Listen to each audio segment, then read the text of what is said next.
Zephyr Burst has done tons of stuff in this game. Let's start with some dictionary definitions. And stop flashing. Please, you're flashing. It's not very comfortable. So, apparently you can use a word to define the same word. That's interesting. Combine distort and travesty and you get distorted travesty. That's a noun, but apparently it's also a verb. Oh well. Yes, it does. Yes, it does. It's actually pretty understandable. Oh my god, that's dangerous. Oh no, maybe I shouldn't uninstall it. Nope. It was just part of the aforementioned dry humor. Of course. Hello everyone and welcome to Distorted Travesty. Man, I've been wanting to do this forever. And finally I got the courage to start this. So we have, we're going to start a new game. We have three save slots. And there's some snarky commentary. This slot is corrupted. Oh no, I can't close the game ever. Yeah, so this game, I've been wanting to do this forever. It's, well, we'll see this in time. It's an action platformer made by Zephyr Burst. We saw that earlier. I played it during summer of 2012 and I had a heck of a time with it. I played it because famous LP also did it just before, and I liked it so much that I followed, basically. So, we have 4 difficulties. Well, being who I am, I'm going to choose the hardest one. There's a special warning for that one, and it will induce madness. I have been warned. Well, I am a crazy person after all, so let's jump straight into the action. I'm Jerry, and he hates discombobulating places. And there's the other guy, Jeremy. So let's not skip the dialogue, otherwise it's going to be bad. So basically, through some complicated stuff, these two guys, they've been transported into the video game world. I forget if they explained everything at the beginning, but yeah, they were gonna explain something to the CEO of their company, and zoop, they got there. And so, I'm Jeremy. He's cosplayed as Alan Walker from D. Greyman, and Jerry will never see him really because you can't see him. So I can move, I can jump, I can't double jump yet. I can do this super mega jump, like it's a dash jump basically. I can also dash backwards. So to dash you press up and jump, and to dash backwards you do down and jump. And everything is explained. I've got this weird cursor here which is not that useful in a strange way. And my main weapon is my super Alan from D. Greyman claw. So you can use it, and if you press the arrows it does effects. So we've got the normal slash, and if you press the direction it goes like forward attack, and then press up or down, it's up and down. If you do it while jumping you can get a special downwards attack like that. True. And yeah, so this is what I explained. So here's a tutorial for the dash. Here and dash. There you go. And there's no enemies yet. And there's our first enemy. Yeah, let's scan it. That's how the thing works. Click on it with the mouse and the scan is complete. So our friend Jeremy has tons of stuff to say. There's, oops, sorry. Oh yeah, J ends the thing. So we've got this thing and the special comments from Jeremy. So this enemy is a crab walker. I think all the enemies here are from Mega Man X series. I'm not sure because I don't know this series very well. Oh well. There's a chest here. Press it up and I found a bag of Skittles. That's awesome. And that's something. Binary index. Reading binary. I keep forgetting that. Damn it. Yeah, so these weird 1200102s have some info at the time. So oop, Jeremy wants me to stop. What's happening? There's hostiles. Oh yeah, enemies. Let's whip out my awesome.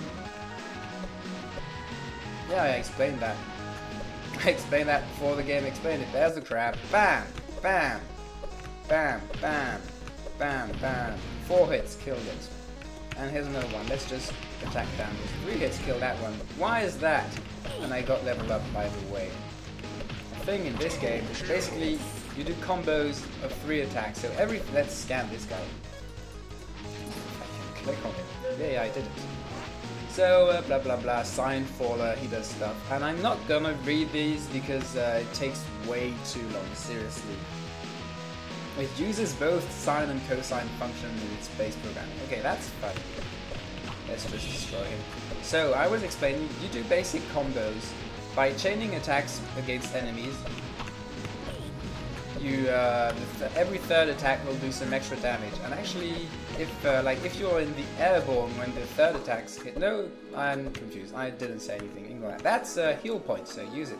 That's a save point. It's save room. For some reason, there's save rooms. And there's binary index number 0, so that's the first one actually. This is the data center, which is save room basically. So okay, let's move on. This game is very rich. There's tons of stuff to explain. I'm not gonna do everything at once because otherwise it's gonna be an overload of information. There's some kind of turret. Let's click him. No, immobile slide cannon. Yeah, let's destroy it like that. Whoa, he took 5 hit, and I leveled up again. Wow,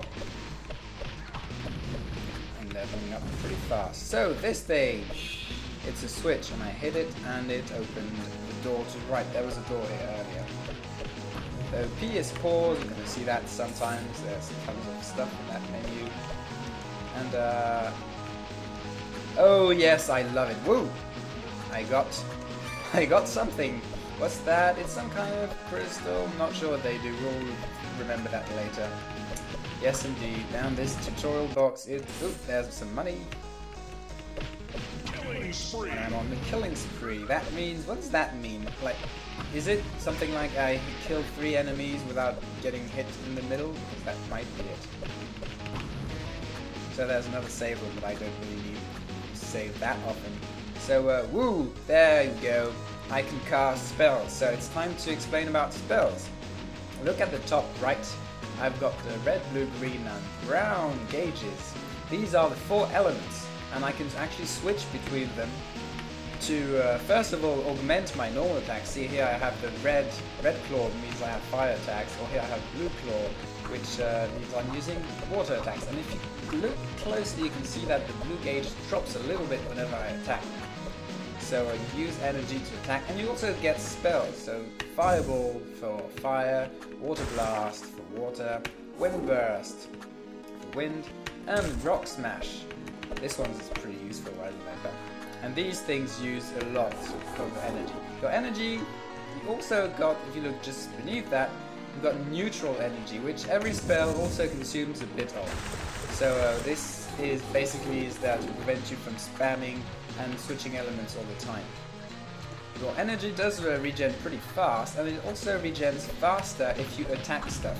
Attacking enemies will make all your energies regen. So here I had to use my fireball spell to activate that switch thing. There, explaining it. It's fusing. It's how it's called. I'm dominating, and I got a double kill. Wow.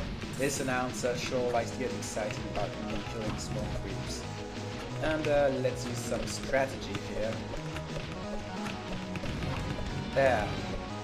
Excellent. And I leveled up again, so I'm now level 4. Oh yeah. And let's have no do that. And there's another one of these crystal things. I remember now you can use these to allocate skills, passive skills. Mostly passive? Yeah, passive skills. So obviously I don't want to hit the ground because electric stuff. And look, there's a 1-up for Mega Man X. Oh no, how did I get this? You can't basically. I think it's just a trap. Why did I stop? It's time to dance. Huh. I can now enter Rave Mode. Oh yeah, Rave Mode is Invincibility Mode. So basically press M. And there you go. I'm invincible, I deal tons of damage, TM, and yeah, the announcer's getting excited. Slaughter, Headhunter, Extermination, this was the health power-up from Metroid, and there you go. I can now use Rave Mode whenever the Rave gauge is full. I'm not sure which gauge that is actually. It might be the small red thing which is climbing up. But it doesn't really matter anyway, because I will never use rave mode again. Indeed I won't, because otherwise the game would be too easy. That's something I've decided ages ago, ever since I've decided I wanted to do this game. I actually didn't use rave mode either in my first playthrough, which was on hard mode. We'll see how it works for that one. Ah, don't attack me, ouch, ouch. So, talk about the dash. The dash, this thing, allows you to dodge attacks for a small period, so it's pretty useful. It's actually extremely important to master that if you want to fight later bosses. And here I'm demonstrating something pretty useful, that when you attack while in midair, it makes you jump up a little bit, which is good for platforming. And here's a chest, and I found 30 internets in the chest. Oh, in the chest, yeah, chest meaning treasure chest, maybe. Let's save.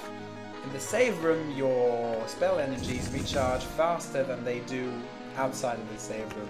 It's not useful for now, but it will be someday. Bottomless pits are bottomless. No, really? That's scary as heck. That is scary as heck. So, you can destroy those printers. Oh, I got a heart. And even get the Zelda music for getting a heart. So it's not exactly a heart, it's actually a heart piece, just like in Zelda, I think. Like you need 4, and you get... actually, is it 4? Maybe, or maybe not. Well, anyway, these increase your maximum life. Actually, I don't think they're like Zelda. You just get like static plus 20 life or something like that. There's a random engineer. Oh man, this guy, he's tough. He wasn't expecting me. Oh really? I'm not aware of that. Oh man, the boss said something bad earlier today. Thumb with a capital T.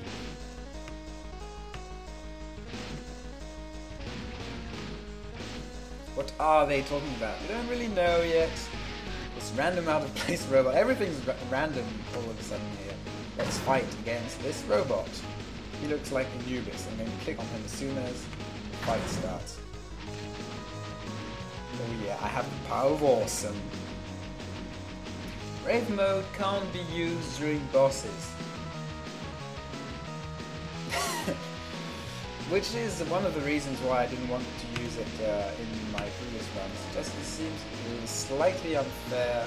Yeah, you can't use it during bosses, might as well not use it during the stages. I randomly got healed because I'm badass. Recovery items, I haven't talked about those yet, so we'll talk about them another time. So here's our boss. He's called the Spaced Cyborg. So time to talk about crippling the enemies. If you look at the bottom here, it says cripple point equals, well, not equals, cripple point is fireball. What is cripple, if I remember correctly? Cripple is if I attack this guy with a fireball, basically his defenses will drop very, very, very much. Ouch, he attacked me. Which means I can use that and do tons of damage TM afterwards. So this is important. So yeah, you can kind of stream this rock smash-ish attack. Oops, wrong key. La la la, streaming using shmup techniques. And yeah, he has this laser underneath, well, in the middle of the terrain, which is kind of annoying to fight. And he has his life bar at the bottom bottom left. And it's about half done, which means I am destroying his face. That's excellent. Good to know. And I'm out of fire energy, so I can't use my fireball anymore. So I'll switch out of fire for a second. So I can charge my fire energy a little bit. And I can't even attack him here. Oh, activating rock formation type 04. I can't see anything. So lame indeed. Ouch, I got hurt pretty badly. Actually, oops, that was a bad move on my end. Phew. And I beat him. Level up! Level up! Oh yeah. What was he talking about?